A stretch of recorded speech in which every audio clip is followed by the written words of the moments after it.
Evet, yaz bitti, okullar açılacak. Herkesin kafasında bir soru var. Eyvah, ben bu konuları nasıl yetiştireceğim, nasıl çalışacağım? İşte sakın bu panikle masaya oturup 500 soru birden çözmeye çalışma. Çünkü LGS'yi yazın 500 soru çözenler değil, düzenli sistemli bir şekilde çözen ve çalışanlar kazanacak. Okulun ilk haftasında seni rakiplerinden öne geçirecek 3 altın kuralı sayacağım. Birinci kuralımız günü gününe çalışmak. Şimdi okul açılacak.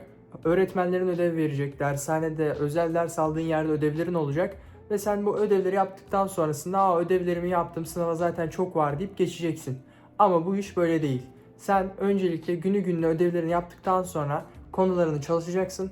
O konuya göre sorularını da çözeceksin. Sonrasında Kasım ara tatilinde, 15 tatilde gider bakarsın, benim konu eksiğim var dersin. O da işte buradan doğar. Sen sadece ödevini yapmışsındır.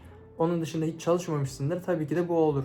O yüzden günü gününe çalışmak bu işin birinci altın kuralıdır. Her gün eksik olduğun derslerden 20 soru çözsen 3-4 ay sonra bu çok büyük bir sayı oluyor ve artık o konuda ustalaşmış oluyorsun.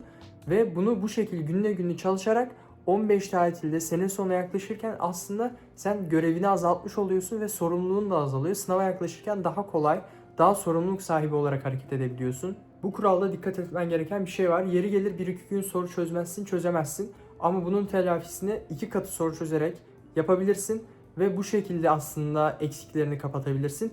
Eğer o 1-2 günün eksiğini kapatmazsan o eksik ileride yine karşına çıkacaktır. İkinci kuralımız, çözemediğin soruyu test kitabında öyle başıboş bırakıp gitme. Okul temposunda en çok zamanını yiyen şey ne biliyor musun? Saat gece 10 olmuş, karşına çıkmış fenden, matematikten zor bir soru, onun için uğraşıyorsun. Soruyu muhtemelen çözemeyeceksin. Sonrasında ben bunu yarın hocama sorarım diyeceksin.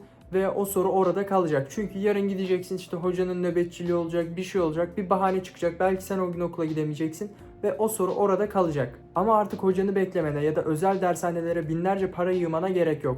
Çünkü geliştirdiğimiz rehber MSG yapay zeka koçu işte bu noktada devreye giriyor. O çözemediğin sorunun resmini yapay zekaya hemen yüklüyorsun.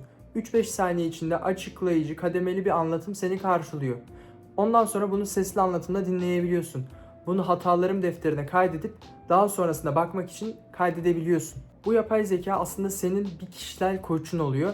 Çünkü sana sadece doğru cevabı söylemiyor. Sorunun kökünü, hangi formülü kullandığını, neden o şekilde yaptığını her şeyi detaylıca açıklıyor. Ve tüm bunları da güncel müfredata uygun bir şekilde yapıyor. Ayrıca içinde Pomodoro tekniğini kullananlar için de özel bir sistem var. Kendileri buradan bloklar halinde dersler çalışabiliyor öğrenciler. Okullar açılıyor, zamanınız çok kısıtlı. Bu sistem gerçekten de size zaman olarak çok avantaj sağlayacaktır. Siz de aşağıdaki linkten rehber MSG'ye ücretsiz bir şekilde kaydolabilirsiniz. Başlangıçta 2 ücretsiz soru hakkı veriyor. Bunları da kullanabilirsiniz. Evet, 3. kuralımıza geldik. Okulda geçireceğin 8 saati heba etme. Okulda konuyu bitir, evde soru çöz. Şimdi öncelikle okulda belli şeyler olmuş olabilir, bazı şeyler canınız sıkkın olmuş olabilir ama o dersi dinleyin. O dersi, konuyu sınıfta öğrenin. Sonra gidip evde bir daha konu öğrenmeyle uğraşmayın.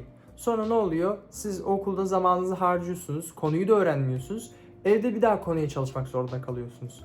O yüzden konuyu okulda halledip eve geldiğinizde soru çözmeniz lazım. Yoksa ne oluyor? Okulda yoruldum diyorsunuz, işte dinleniyorsunuz, cartçut, konuyu bitiriyorsunuz, soru çözecek zaman kalmadı. İşte bu sefer de zamanınız az. Öbür türlü baktığında soru çözemiyorsun. O yüzden konuyu okulda bitirip eve gelince soru veya deneme çözüyorsunuz. Ve o konuyu öğreneceğin 2 saatte belki sen 50-100 soru çözebileceksin. Bu da senin zaman kaybını engelleyecek. Şimdi buraya kadar izleyenlere bir bonus taktik vereyim. Eylül-Ekim gibi ilk denemelerinizi olacaksınız okulda veya dershanede. Bu denemelerde sakın kötü yaparsanız moralinizi bozmayın.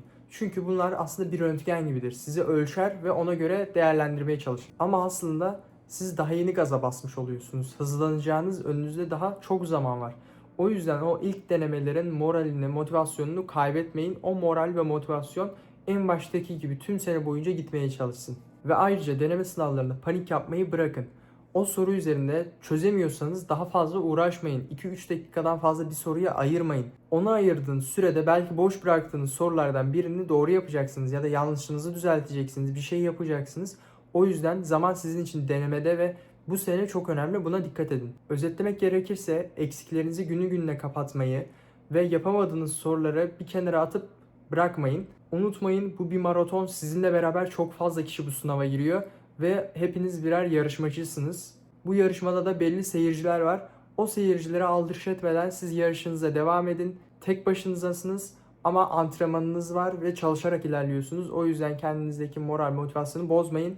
Sizlerden bir isteğim var. Hangi liseyi istiyorsunuz? Yorumlarda yazabilirsiniz. Bir sonraki videomuzda görüşmek üzere. Sağlıcakla kalın. Hoşça kalın.